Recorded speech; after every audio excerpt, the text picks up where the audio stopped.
Hello friends, Sangeeta क्रिएशन्समध्ये तुमचं सर्वांचं खूप खूप स्वागत आहे। आज आपण बनवणार आहोत स्लीव्ज डिझाइन। त्यासाठी मी ते कॉटनचं जे अस्तर आहे त्याच्यावरती स्लीव्जचं परफेक्ट कटिंग करून घेतलेलं आहे। आणि आता आपण बनवणार आहोत पोटली बटन स्लीव्ज डिझाइन। हा व्हिडिओ जर तुम्हाला आवडला तर व्हिडिओला लाईक करा। त्यासाठी हा व्हिडिओ शेवटपर्यंत पहा आणि जर आवडलाच तर लाईक करा, कमेंट करा आणि चॅनलला सबस्क्राईब जरूर करा। आता इथे मी हे आपण जे पोटली बटन बनवणार आहोत त्यासाठी घेतलेलं आहे साडीचं कापड।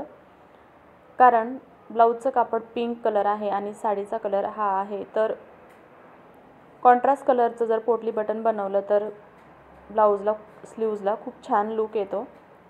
आता मी इथे हे 2 इंच रुंद असं एक पट्टी काढून घेतलेली आहे आणि यापासूनच आपण 2-2 इंच लांब आणि रुंद अशा चौकोनी तुकडे बनवून घेणार आहेत।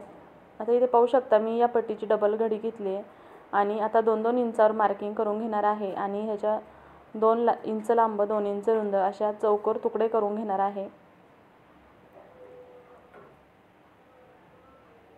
तुम्ही हवं तर इथे तुम्ही कापडाचे पोटली बटनही बनवू शकता, पण मी इथे थर्मासचे जे बॉल असतात त्याचा यूज करून पोटली बटन बनवणार आहे।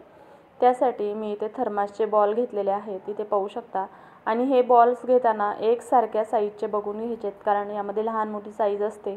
लहान मोठी जर साईज असेल तर बटन जे बनणार आहे ते पण लहान मोठे बनतील, त्यामुळे एकदम एकसारखी साईज बघून घ्यायची आहे।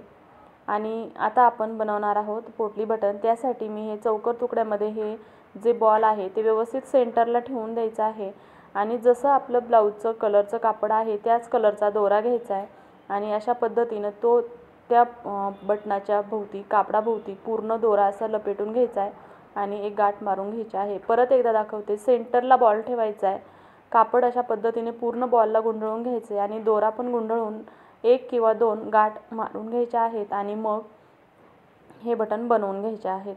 हे पाहू शकता, अशा पद्धतीने पोटली बटन मी बनवून घेते सर्व।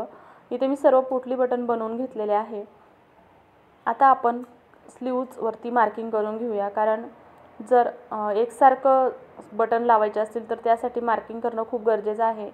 मी बाजूला फिटिंगसाठी 2-2 इंचाचं मार्किंग सोडलं आहे आणि त्या मार्किंगपासून पुढे 1-1 इंचावरती मार्किंग करून घेत आहे, जेणेकरून आपण पोटली बटन बरोबर त्या मार्किंगवरती लावलं की एकसारखे बटन लावले जातील आणि स्लीव्जचं लुक पण छान येईल। तर मी आता पहा इथे व्यवस्थित आता जे कॉटनचं स्लीव्ज आहे त्यावरती बटन वरच्या बाजूने येतील अशा पद्धतीने कॉटनच्या स्लीव्जवर जोडून घेत आहे।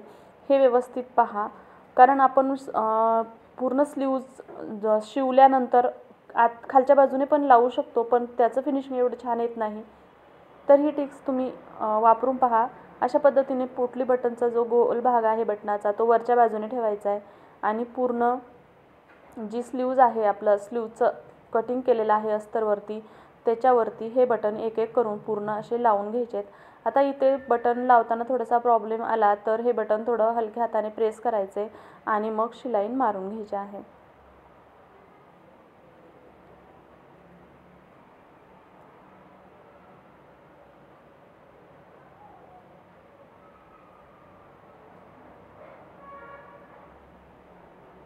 आता एक एक करून मी सर्व बटन लावून घेतल्यानंतर जे एक्स्ट्राचं कापड आहे खालचं ते पूर्ण कटिंग करून घ्यायचं आहे।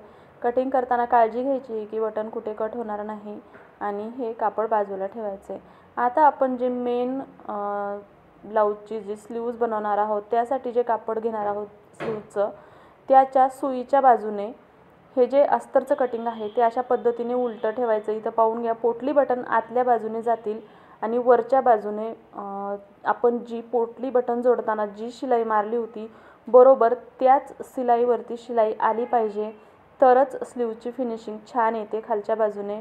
तर शिलाई बरोबर ती जी शिलाई आहे त्या शिलाईवरती येईल अशा पद्धतीने मारून घ्यायची आहे। आता इथे पाहू शकता मी बरोबर तशी शिलाई मारली। आता आपण ओपन करून बघूया। सुंदर असे पोटली बटन लावून झालेले आहेत। आता हे अस्तरचं कापड आतल्या बाजूने दुमडून घ्यायचं आहे आणि पुन्हा एकदा जी स्लीव्ज आहे त्यावरती दाबटीप मारून घ्यायची आहे। हे अशा पद्धतीने एक एक करून पूर्ण बटनाला दाबटीप मारून घ्यायची आहे।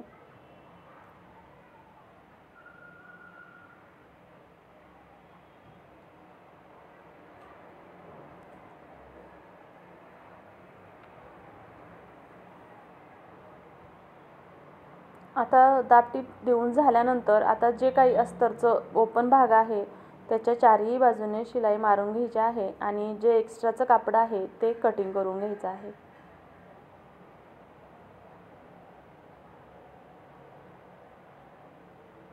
ही स्लीव्ज डिझाईन तुम्ही लॉंग स्लीव्जसाठीही यूज करू शकता, पण मी ते शॉर्ट स्लीव्ज बनवलेले आहे. तुम्हाला मी फिटिंग करून दाखवते स्लीव्जचा लूक कसा येतो ते पाहू शकता. खूप सुंदर स्लीव्ज दिसते ही. तर तुम्हाला स्लीव्ज डिझाईन आवडली असेल तर व्हिडिओला लाईक करा आणि व्हिडिओ पाहिल्याबद्दल धन्यवाद.